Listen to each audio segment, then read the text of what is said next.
Across the United States spreads the nation's system of national forests, the realm of the wild. The national forests grow wood for countless uses.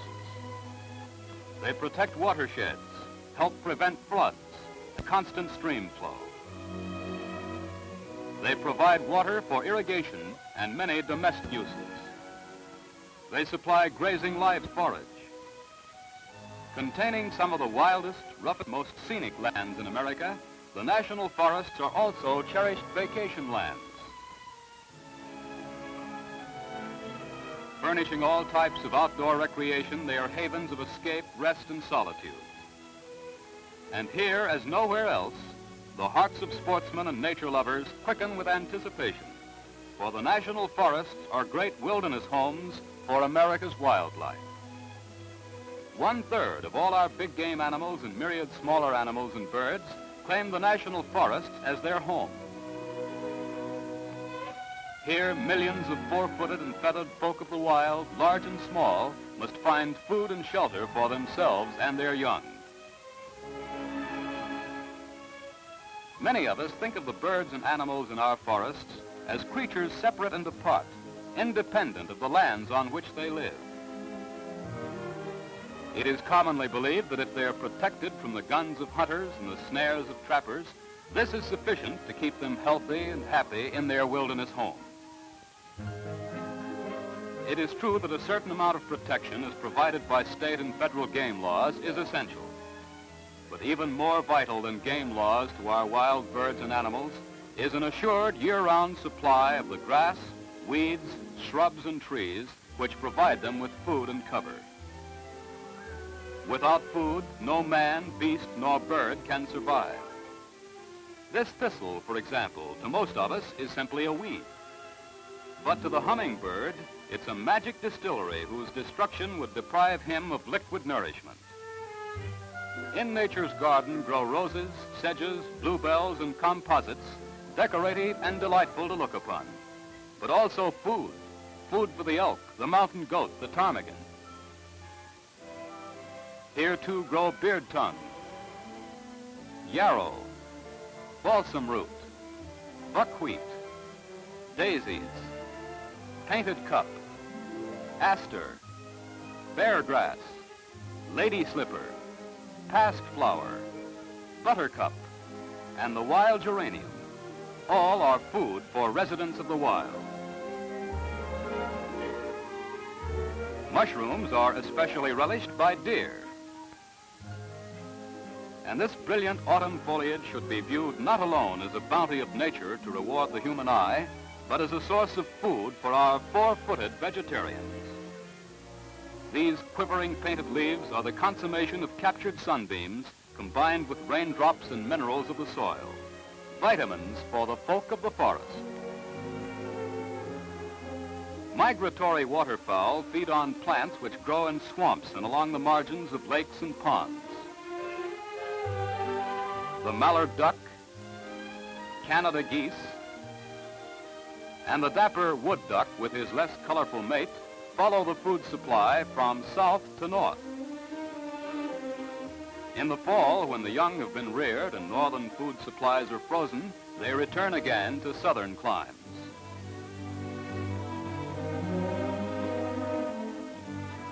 Smaller feathered folk also dwell in the forest and must find food.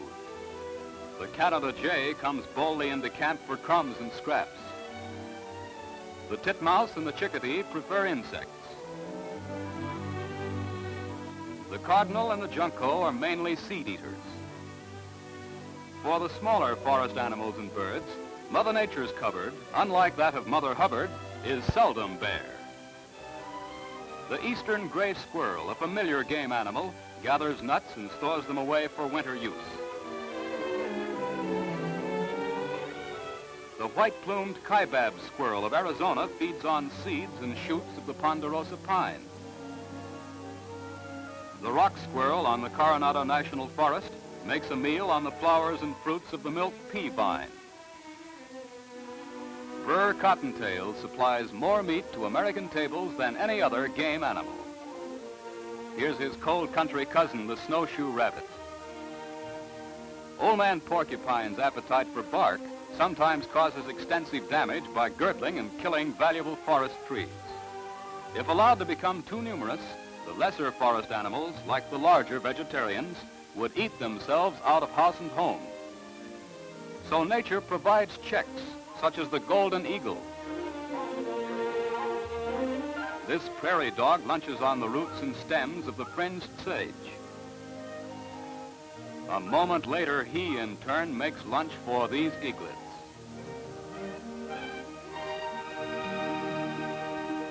The fur-bearing coyote is another meat eater. Snakes devour rodents, lizards, and birds' eggs. The bobcat is an active nocturnal hunter. The mountain lion is also carnivorous.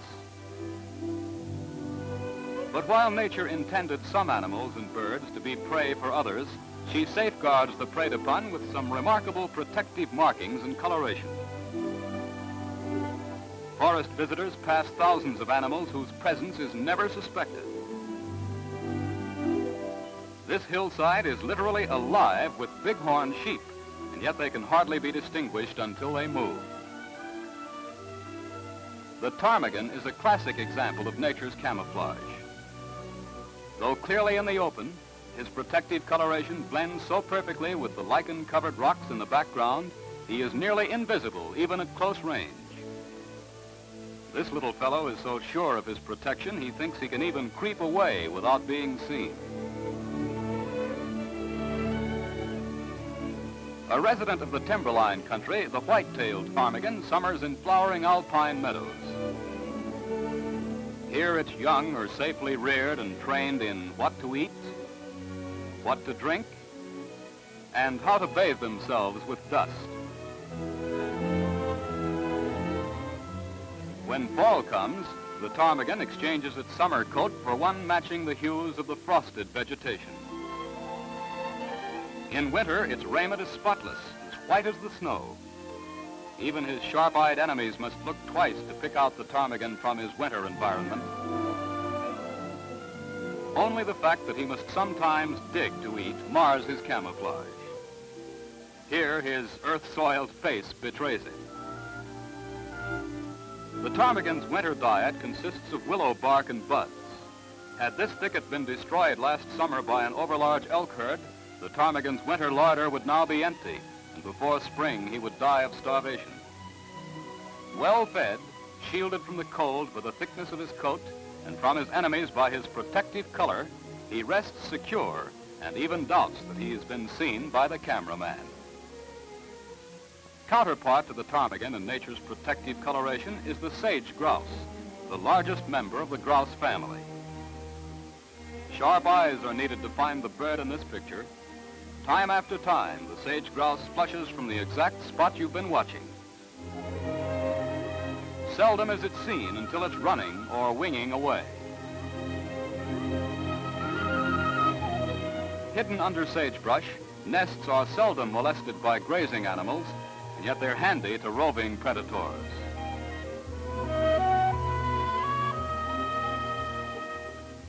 Young and old blend exactly with their surroundings. Sagebrush is the staple diet, but fresh grass is relished. The sage grouse makes an excellent game bird, furnishing much sport and palatable meat. To see one of nature's oddest performances, travel some night to the strutting grounds of the sage grouse. During the mating season, sage grouse cocks, like buck deer, bull elk, and bighorn rams, strive for supremacy before the females. The cocks like to fight a few rounds.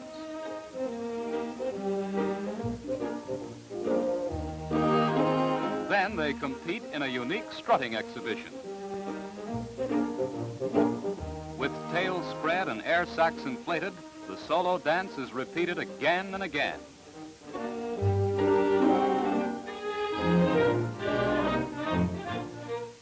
They return to the same strutting grounds year after year, and each cock preempts his own certain spot.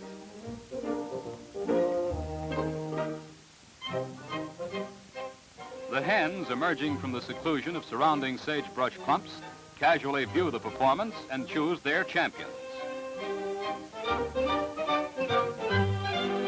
Here is the dance in slow motion.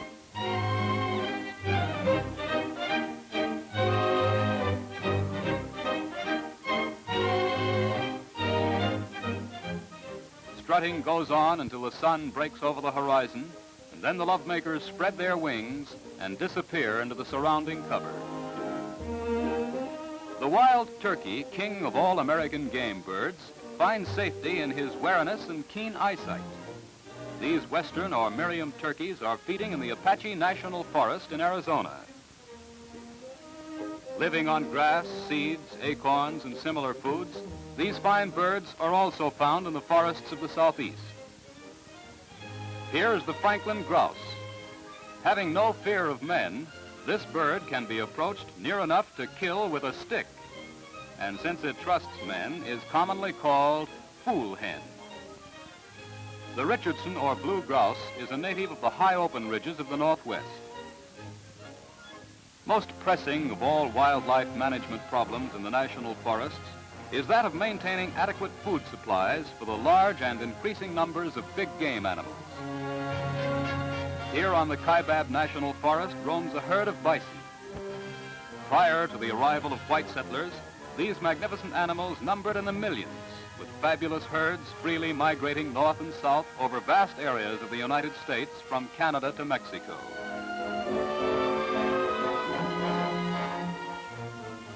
Today, practically all the lands over which the bison once roamed are highly industrialized ranches and farms, producing many varieties of food to nourish human millions at home and abroad.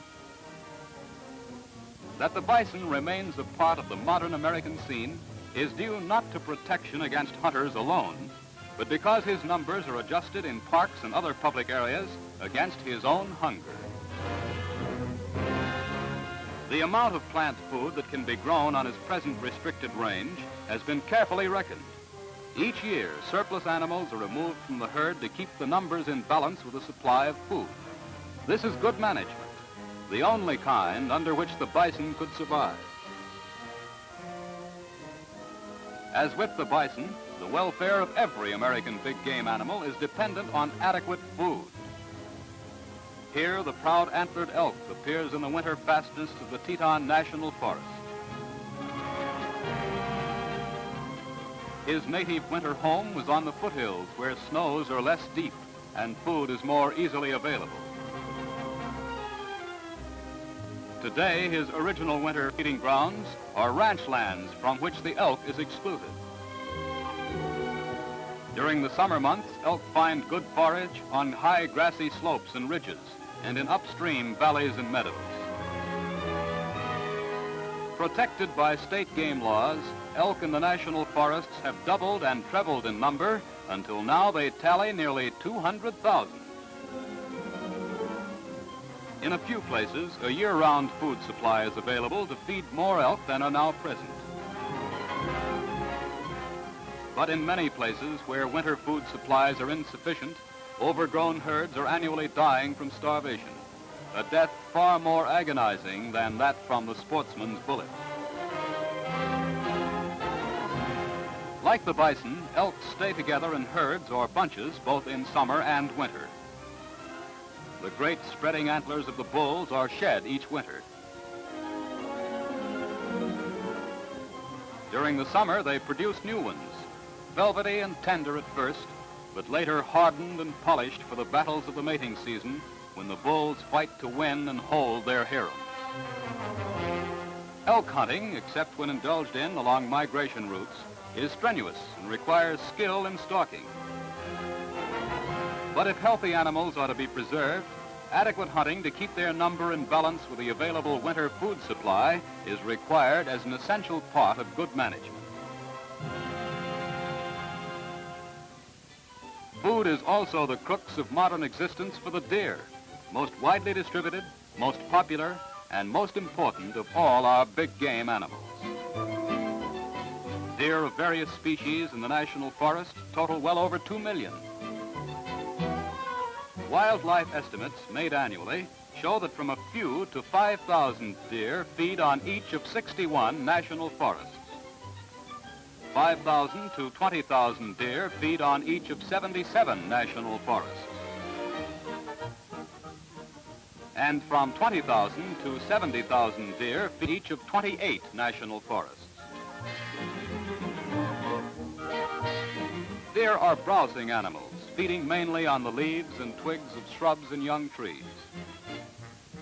Usually during the spring and summer months, deer are found alone or in small bands.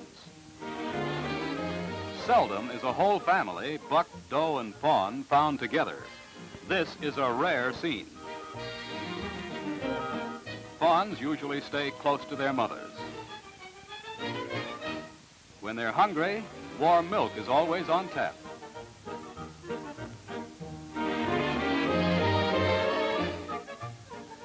The fawn's spotted coat protects him by harmonizing with the color of the vegetation and concealing him from the eyes of his enemies.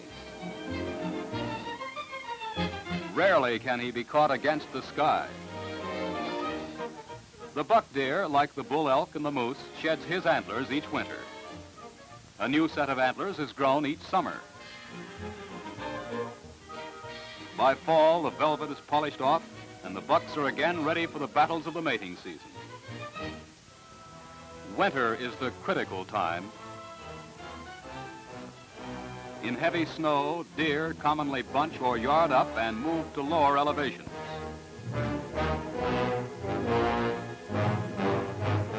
When they're too numerous, food scarcities become acute.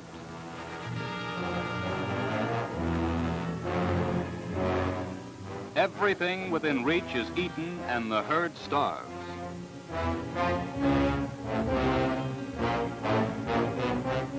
This fawn, now too weak to stand or run, is starving because too many mouths reach the forage ahead of him.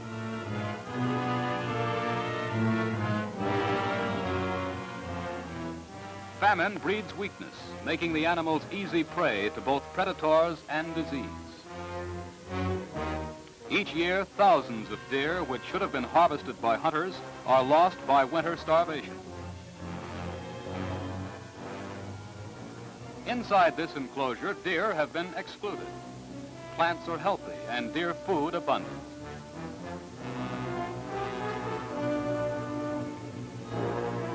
Outside the fence, the contrast is striking. Like a locust plague, an oversized deer herd has stripped the browse as high as the ravenous animals can reach.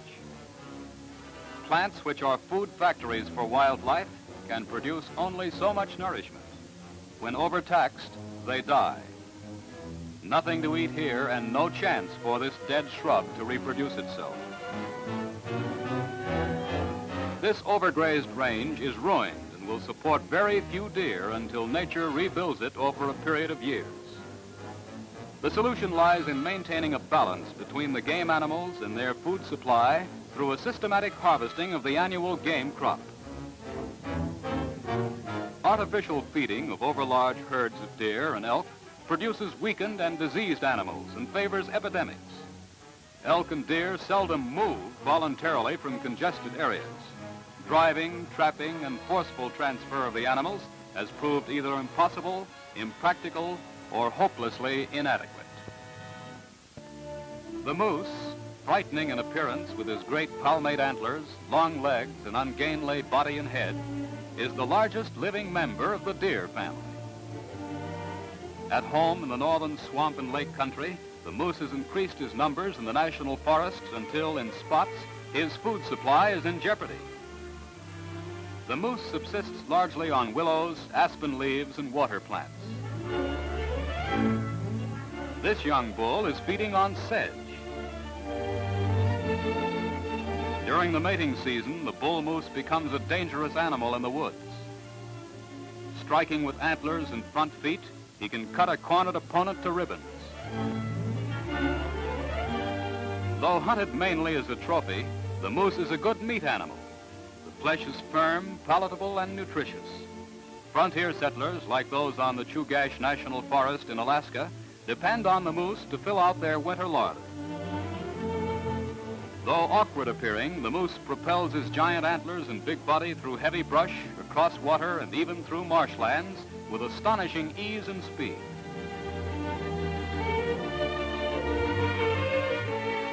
Neither mud nor deep snow seriously hampers his travel.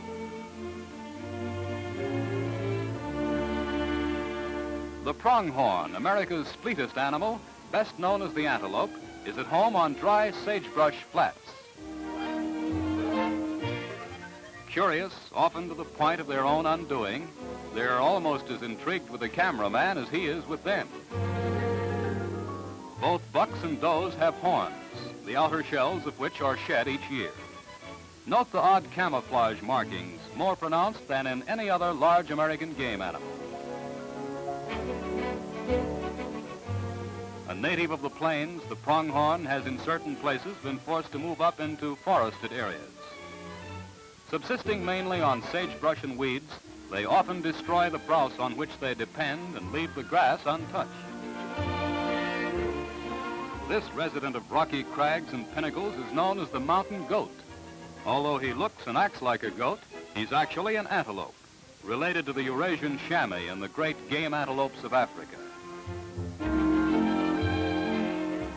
Getting within camera or gun range of these nimble-footed peak dwellers entails much hard work, patience, and stalking ability.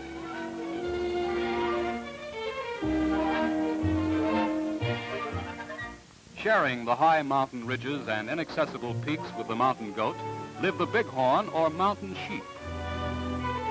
Frontiersmen looked upon the meat of the bighorn as the choicest of all game animals, and in early days, prior to the enactment of game laws, they were heavily hunted.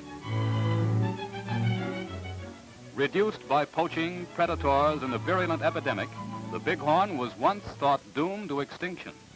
Today, he is coming back. Here on the Pike National Forest in Colorado roams a herd of over 600.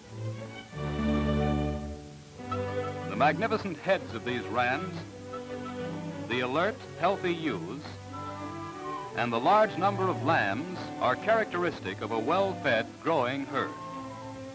The bighorn feeds on almost all kinds of vegetation, from dried weeds and grass to herbs and browse. Thus far, food shortages have rarely occurred, but as the herds get larger, increasing attention must be given to holding numbers in balance with the range.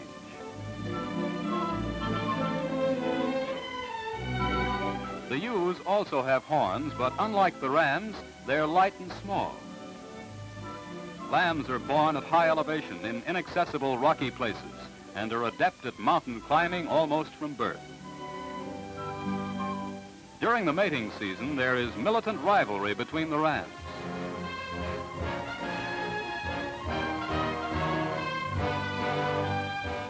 Frequent jousts are staged to decide which is the fittest ram to lead the herd.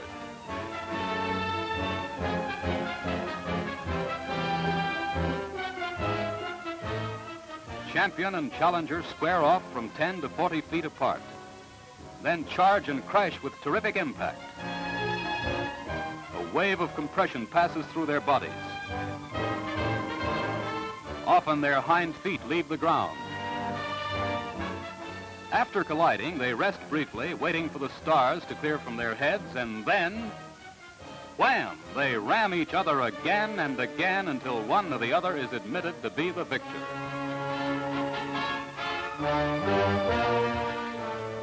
Contestants also strike upward blows with stiff front legs. Here's the charge in slow motion. Note the slightly turned head and the power of the final onslaught. The clash of horns from an impact like this can be heard a half a mile from the scene of battle. Here, two young contenders gang up to depose an old warrior.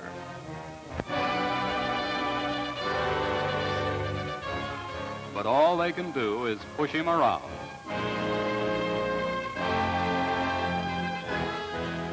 Winner and losers leave the field together with apparently no hard feelings. But the champion always takes the lead. Since the old boy here is leading the two young rams, evidently he can still take it and give it back with interest. Hunting is encouraged in the national forests as a fulfillment of nature's laws to maintain a balanced life. Hunting seasons and bag limits are not determined by the Forest Service, but by the states in which the national forests stand. In addition to the priceless recreation and aesthetic values of national forest wildlife, the harvest of forest game animals and birds provides nearly 40 million pounds of meat for American tables each year. A full harvest of this annual crop would supply nearly twice as much meat. And the value of the national forest fur crop, which can be greatly increased, amounts to approximately $10 million each year. Fundamental to the preservation of every species of bird and animal is food. Food of the right kind, ample, and always available. The area of land and its capacity to produce food for wildlife are both limited. For this reason, wildlife populations must also be limited, kept in proportion to the land's productive capacity. Protection of plant cover and of the soil from which it grows is the first law of the land.